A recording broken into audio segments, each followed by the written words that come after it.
Good afternoon, everybody. My name is Mary Rose Gunn, and I am the founder and the chief exec of the Fore. And I'm delighted to welcome you to our first online chat with an extremely inspiring founder of one of the charities that we work with, Fareed Baloch, who is set up a charity called Mindsum. For those of you that don't know us very well, I just wanted to quickly tell you about the Fore.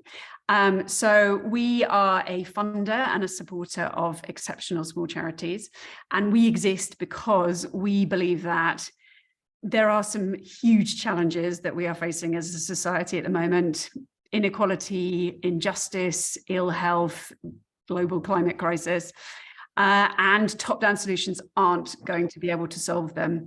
But there is the potential out there because there are thousands of amazing small charities that have got scalable solutions. Fareed, you will hear more about. He has one of them.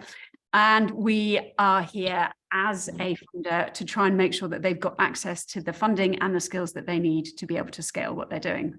So at the Fore, we are turbocharging exceptional small charities. So far, we've given £8.3 million away in grant funding. We've got 532 charities that we have worked with and are continuing to work with, and 12,500 hours of skills support. Giving skills support and opening up access to expertise for small charities is a crucial part of the offer. So why are we doing these chats at the forefront? Well, basically, it's because this is the best bit of my job. Talking to the founders of charities is incredibly inspiring, and I learn an enormous amount for it and get the most positive energy from the people that I get to meet. And I really wanted to share that with the wider world, basically. So we thought we would try by doing these more open, public-facing conversations and give you all a chance to meet some of the people that I have the incredible good fortune to meet in the course of my job. Fareed, we thought we would love to start with talking to you. It's Mental Health Awareness Week. Welcome. And to all of the audience members, please do jump in with questions at any chance you might like. But I would just give a few introductory remarks about Mindsum and about Fareed. Fareed is the founder and CEO. He set up Mindsum 2.5 very short years ago, which you'll be particularly astounded when I then tell you a little bit about what they've achieved in those 2.5 very short years. Mindsum is on a mission to make sure that free mental health support is available to every young person. They do 3 main things through an online platform. They offer access to online therapy. They offer an information platform and a way for people to find out where they need to go to get the help they need, who need different types of mental health support. And they also have the newest product, if I'm not sure product is the right name, you can correct me, Fareed, on that one, is an AI chatbot that is offering young people anonymous mental health support. And in its first 6 weeks, it offered support to 2,300 users. We're now about 10 weeks in, I think. My stats, Fareed, we last spoke about 3 weeks ago, so maybe 9 weeks in, undoubtedly will have gone up. Mindsum has also offered over 12,500 people in its 2.5 years access to help and support around mental health online.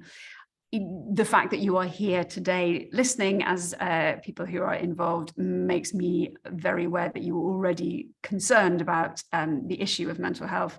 And so I won't go into details of the statistics on that one because I don't think much needs to be said. But it is something that is affecting everybody everywhere at the moment. And it is a challenge that we as a society really need to do something about. So, Fareed, I'd love to ask you, why did you start Mindsum? First of all, thank you very much, Mary Rose. It's a pleasure always talking to you. Mindsum, we started almost 3 years ago. Mary Rose is on 4th of June, we'll turn 3, so we are still infant. Basically, I started Mindsum because of both lived and shared experience. Lived in the sense that when I was around 12, my mother passed away in a tragic way, and after that I had the PTSD for a few years. That had left a deep scar in my personality, and I really understand what kind of situation young people can go through. And then kids in my family as well, they've been diagnosed with autism, epilepsy, OCD. So I kind of have the mix of both, the lived and the shared experience. And that's why I realized that how can we help people to get the right support at the right time? Because most of the times, young people don't get the support they really need when they need it most. And having that experience kind of gave me that understanding of how best we can help people using technology. Because my background is from technology. I built the startups in past, and of course, I really more on optimistic side of spectrum when I talk about the AI or technology, because I know that we can use technology for good. This is something that we can use in so many innovative ways to reach out more people. That's why we started Mindsum. Yeah. So you tell us a little bit more about the 3 different types of services that you offer. So the first one is the access to online therapy support, and you have roped in is not a negative way of figuring it. You have encouraged and enabled some amazing voluntary support from mental health professionals here as a starter.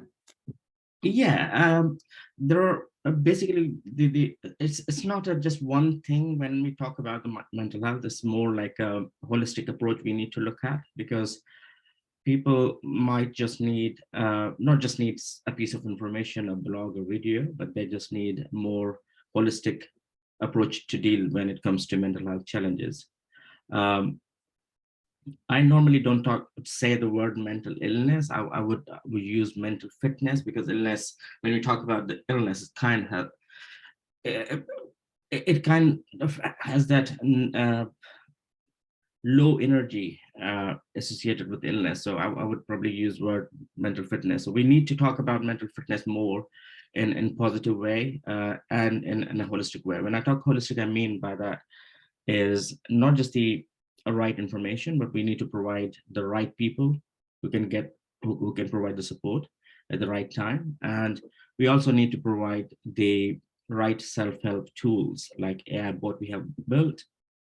Most of the young people we had experience with, they are more likely to go for in an anonymous mode and talk to bot or a virtual assistant before they talk to a human being. That was the study we conducted with the help of Enactus Warwick, University of Warwick, and we found that 67% young people between the age of 16 to 18 years old, they preferred a self-help tool to start with rather than going into therapeutic intervention to start with.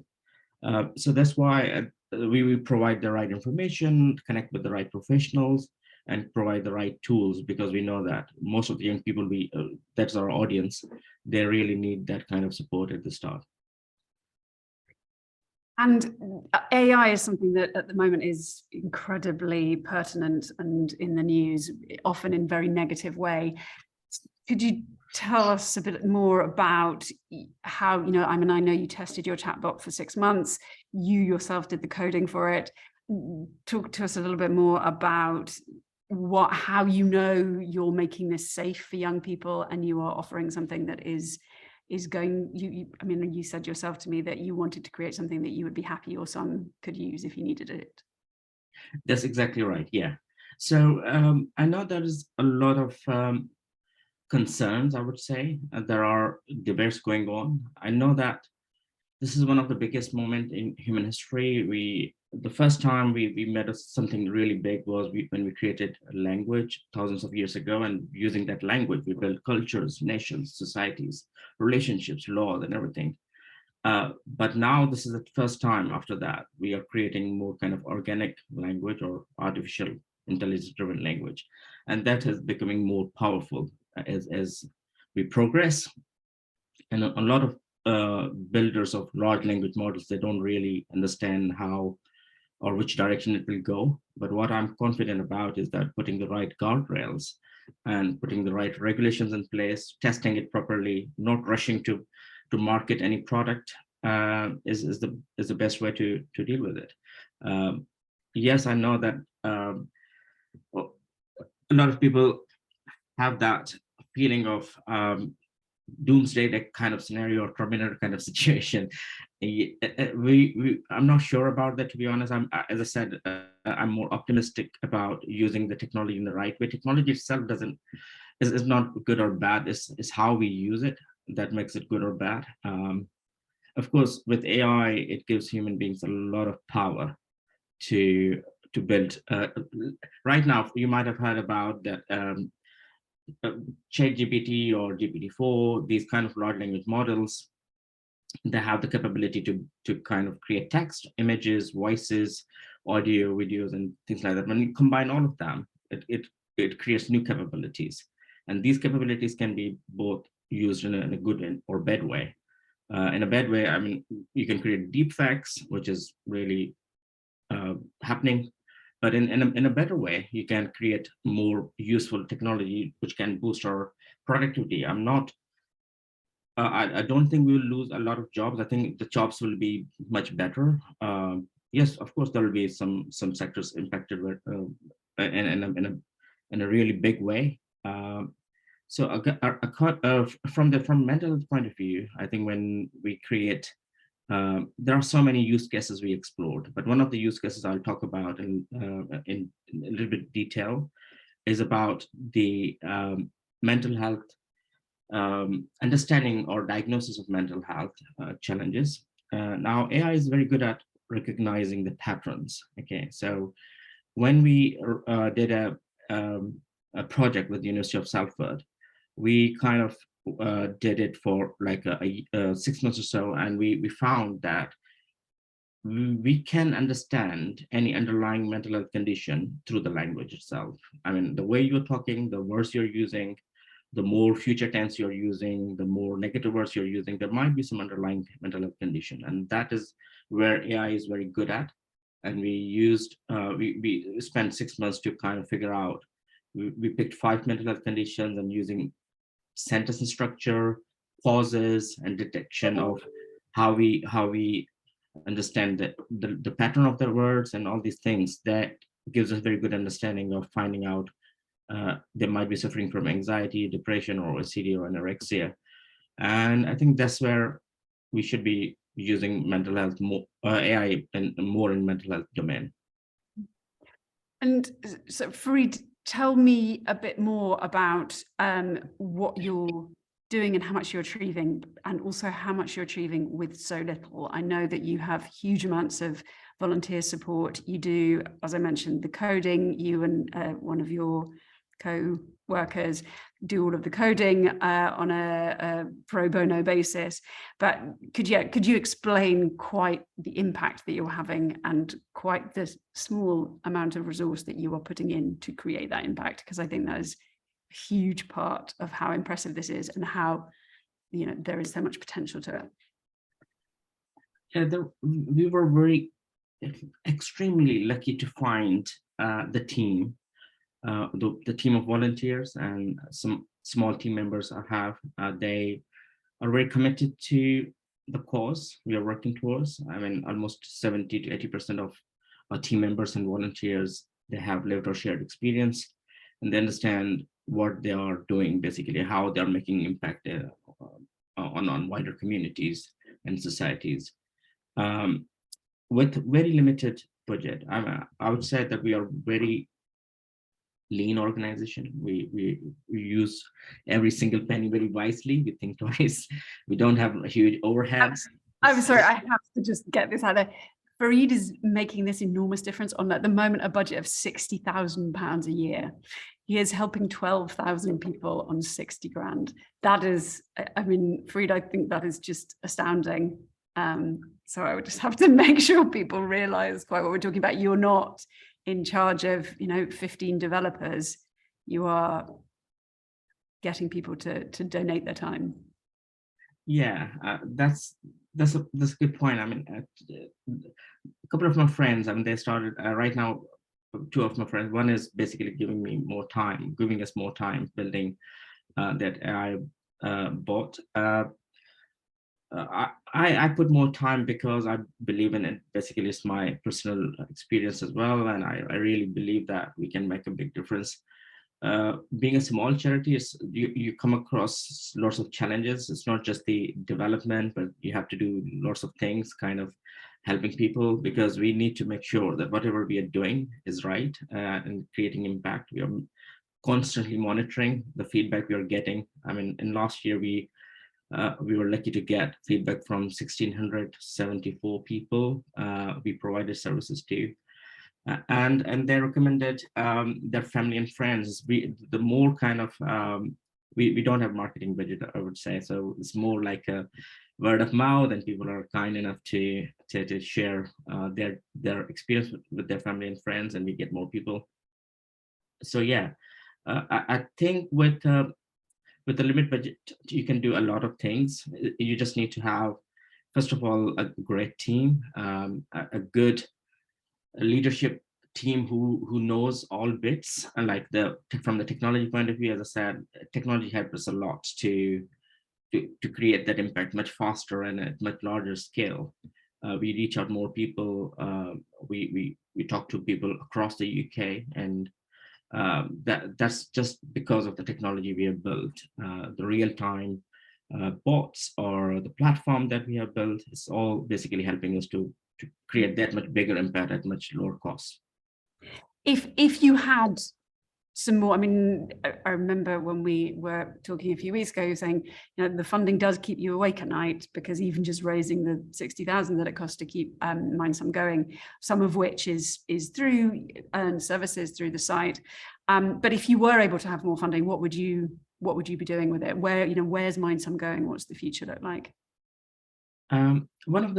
One of the very promising project we did recently with the help of University of Salford, we created AI trained models which kind of detect or at least understand the mental health you might have, but a condition you might be suffering from, but you don't know about it. But when you talk, when you write something in a bot, or when you talk to somebody over the phone, we recognize that speech patterns, and there's a lot of evidence, clinical evidence, which suggests if you use a lot of pauses or certain kind of structure of the language, you might be suffering from something. The other thing that project helped us to diagnose the co-occurring condition. So there are lots of statistics that, for example, I would just take an example of autism. If you have a younger child with autism, they are 42% more likely to have anxiety. They are 28 times more likely to self-harm. So there are so many comorbid conditions people or parents and young people don't understand they might have. They just get one diagnosis for the primary condition. But with the help of that trained AI models, we can help people to understand any underlying or co-occurring comorbid condition.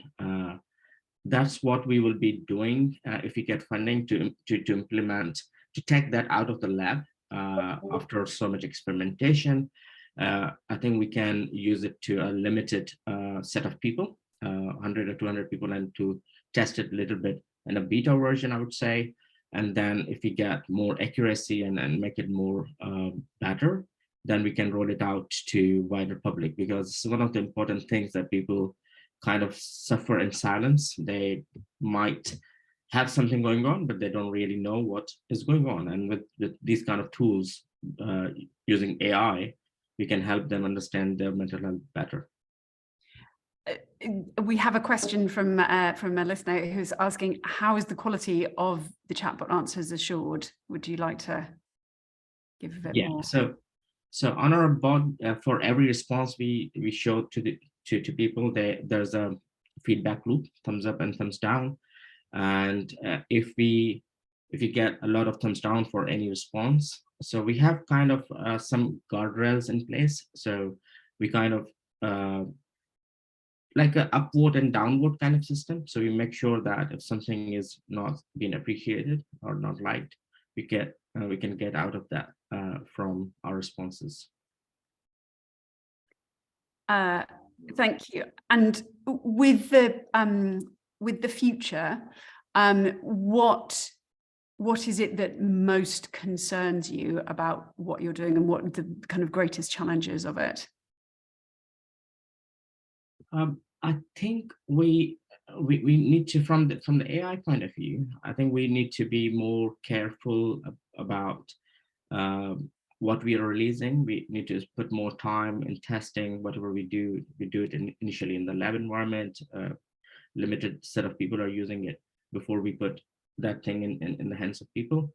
That's one of the challenges that we will have on as an ongoing basis. It's not a challenge, it's something that we need to be careful of, so that whatever we are building is safer for young people, especially, and teenagers and their families as well.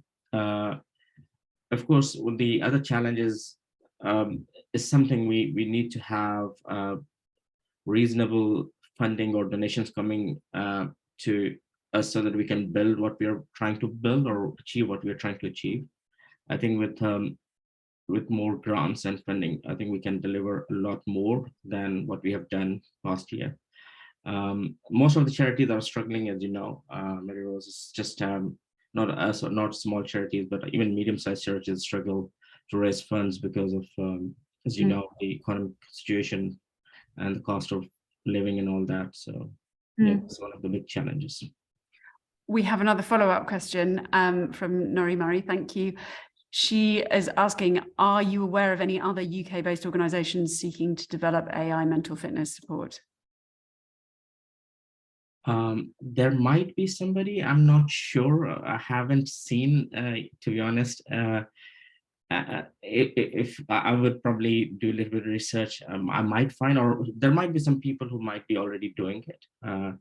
We released almost 2.5 months ago, but some people might be already building these kind of technologies, which is good. I mean, as I said, for nonprofits, if we are taking the lead in building these kind of technologies, we are not racing for the dominance or making profits. We are basically competing for the well-being of humanity. So that's what I think. Whatever we will build will have an entirely different angle or perspective why we are building this, rather than the big corporations who might be doing these kind of things for just profits. Yeah, I think, Maria, thank you for your question about how you're seeking to make AI safer for children and adolescents.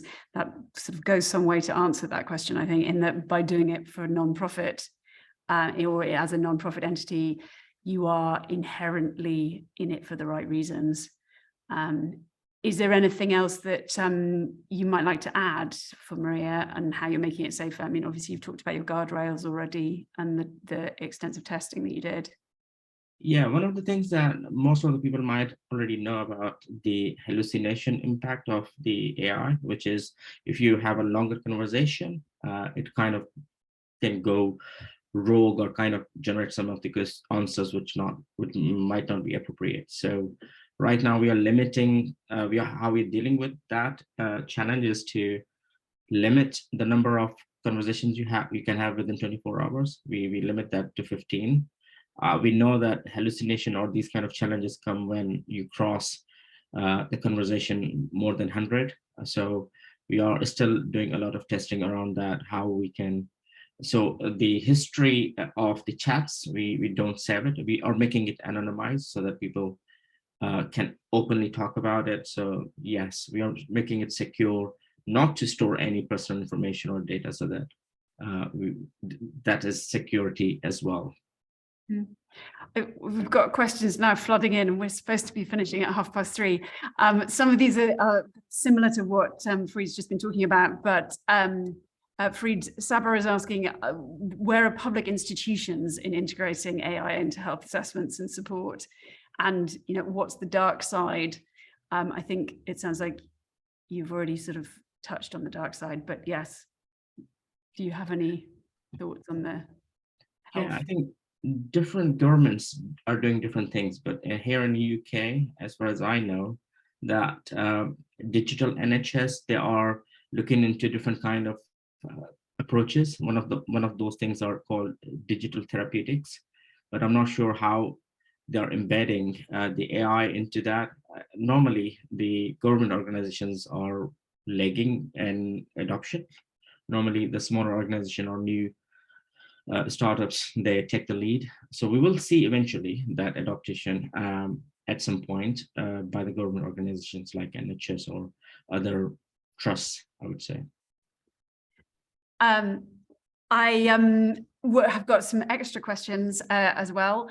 From Jeremy asking about the use of AI for possible diagnosis from the user's language. What happens after they've been diagnosed? Is the user referred to more standard testing to give a definite diagnosis? What happens next? Exactly, that's a very good question. We don't want to replace the proper diagnosis, because some of the diagnoses are complex. I mean, for example, autism, you can't get a diagnosis in a day. It takes a lot of time and effort, but we kind of understand the common symptoms. OCD, same, PTSD, similar kind of things. So we know that there are a systematic review of different symptoms. What we do after that, we don't give them the diagnosis, we give them the indication that might be having that condition. And we kind of connect them with one of the therapists on our platform, or kind of give them some signpost resources telling them you should talk to, maybe start a conversation with your GP, and they might refer you to a therapist. And that is proper diagnosis would be that way. But we are kind of giving them the initial indication, or we believe that there are likely chances that you might be suffering from a challenge. There is a question again from Nori asking about the reports that you mentioned from Salford and Warwick. Are they in the public domain? Is that something that people might be able to get hold of, the research? Yeah, on our website, I think we have two websites. Mindsum.org is our parent website, which talks about what we do, how we do it. And we have Mindsum.app, which is a platform website where we have all the resources, articles, videos, podcasts, a lot of things, and therapists. We have one of those articles or blogs should have an attachment to that report. So if you can search, maybe, I'm not sure, on our resources page, you kind of search Warwick or maybe report or something. We have global search options, so, or you can just email me. People can find it. It's on the website. Yeah, or people can email you. And just one last question. If there are any, we'll wrap up, but if there's anyone who wants to stay on and ask Fareed some more questions directly, then please do stay on, but we'll finish the formal part of this at 1:30. The most powerful models are those from OpenAI and other large companies. Do you build on top of those, Jeremy is asking, or do you build and train your own models from scratch? Yeah, the diagnosis one are from the scratch one, which I was talking about with the help of University of Salford. The existing bot is built on the existing large language models. We are exploring other models as well. Right now we are using OpenAI, yes, but we have built some wrapper functions. I don't want to be more technical, but I would say that we have our own little bit of tweaked or fine-tuned models working along with. So there's an additional layer on top of what OpenAI API provides. Thank you. Fareed, thank you so much for all of your really interesting insights into everything that you're doing and the fantastic work that you're doing and the support that you're providing to young people across the country.